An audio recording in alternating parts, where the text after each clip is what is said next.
1941. Noël. Comme ce mot nous rapproche plus que tout autre de notre foyer, des êtres si chèrement aimés. Quel insensible en ce jour ne sent pas revivre en son cœur les joies de l'enfance près de la cheminée.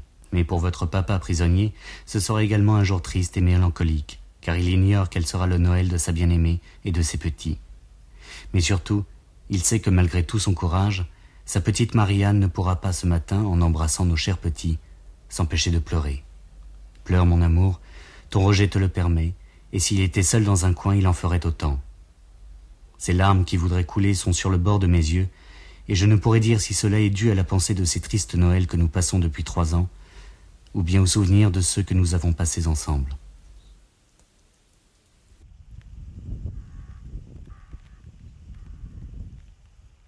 On n'en parlait pas trop parce que il a encore, quand il en parle, il a encore les larmes aux yeux. Et ça, je comprends. Ils s'entendaient bien.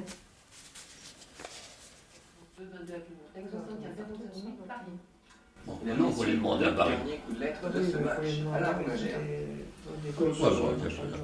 C'est plus valable d'abord ça, alors. Alors, il y a puissante. Non, pas Canès. Ah bon? Ah, On connaît ça glissé. mais non. Ah. Ah oui, ça peut glisser. Oh, mais ma soupe. Le four vient de l'extérieur. Ma soupe. Hein? Le four vient de l'extérieur. Ben, ma foi, ouais.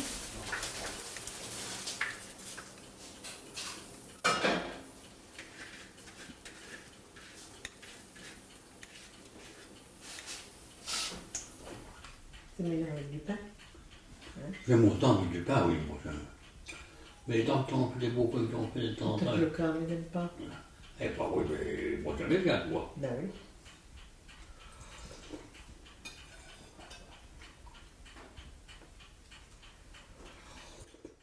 « 19 avril 1942, 20h. Que de doux et tendres tête-à-tête, que de douces joies à jamais disparues. Le temps perdu ne se rattrape pas, dit-on, mais pourtant ton Roger croit qu'il se paiera quand même de ce temps perdu, car si cette captivité est pour nous une dure épreuve, il faut reconnaître qu'elle nous aura fait apprécier davantage le bonheur que nous avions et que parfois nous avons gâché. C'est sur ce nouvel amour que je te destine, et c'est dans l'amour paternel avec lequel je vous guiderai, mes chers petits, que je veux me payer de mes années de captivité.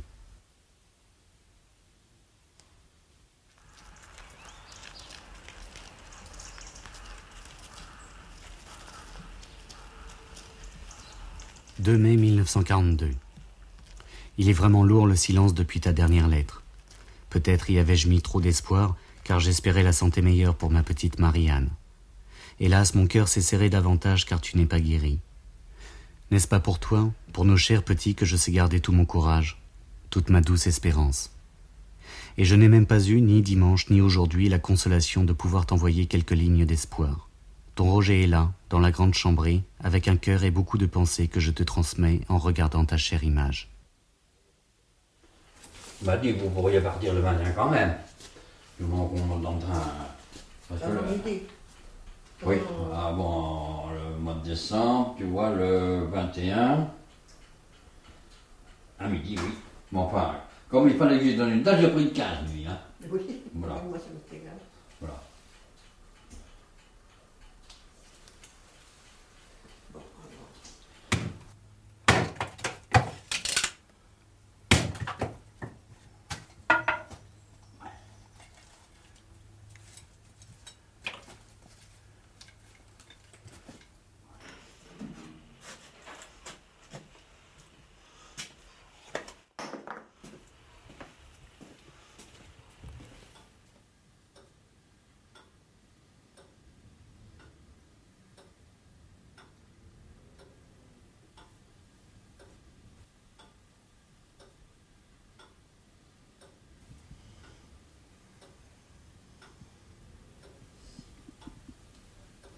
Il y a 20 ans, au milieu d'une seconde vie commune stable et paisible, mon grand-père se remettait à écrire.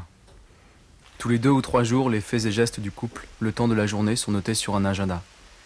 Comme s'il fallait se constituer une preuve du temps qui passe.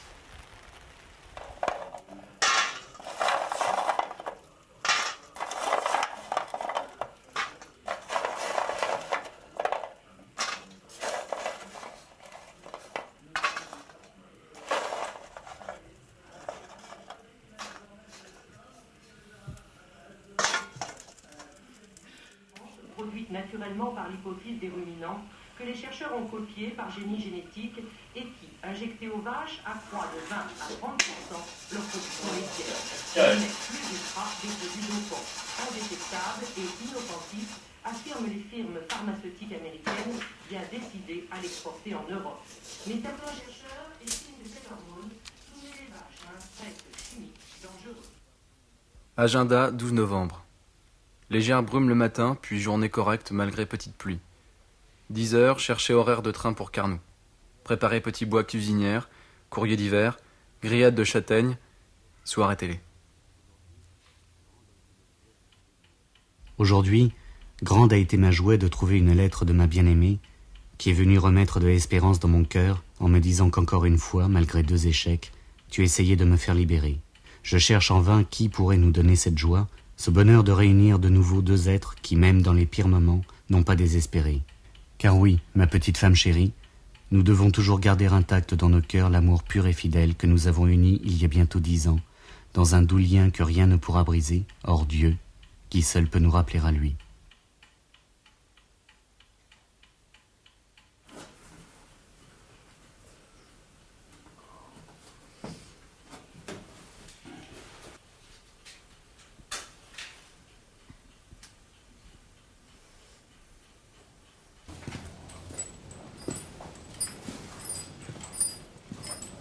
Ça y est, c'est le cahier qu'on a déclaré, lui.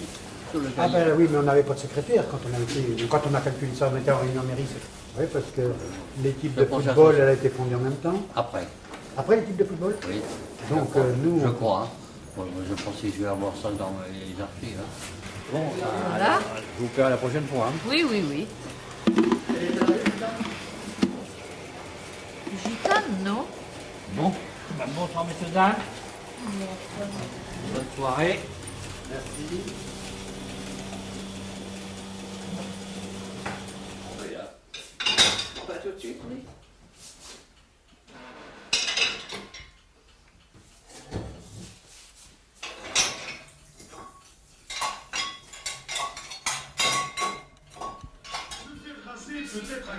Non, on va se faire raser par les éléphants.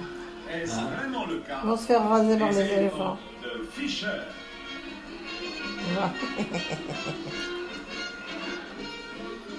Oh, de la poudre. Oh là là. Ah.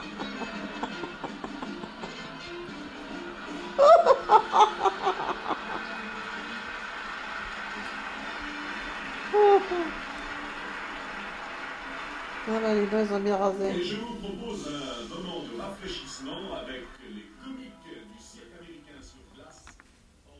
Le cahier est bientôt terminé.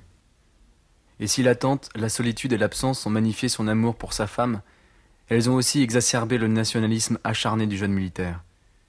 Les dernières lignes de son cahier sont un ultime appel, au seul homme en France qu'il croit capable de mettre fin à son épreuve.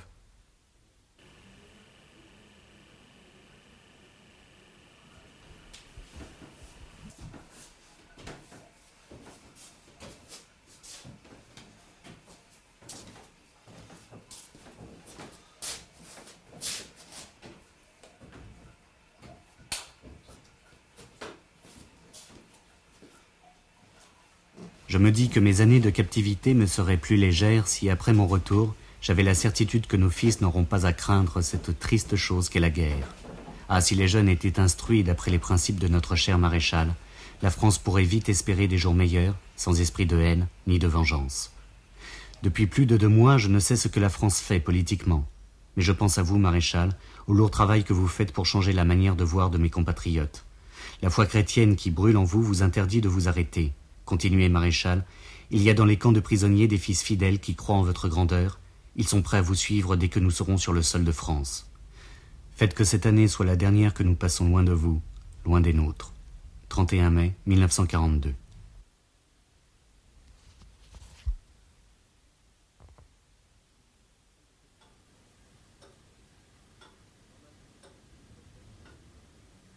Le journal de captivité s'achève fin mai 1942. Restait encore 3 années de séparation, puisque seule la libération par les Alliés permettra le retour des prisonniers.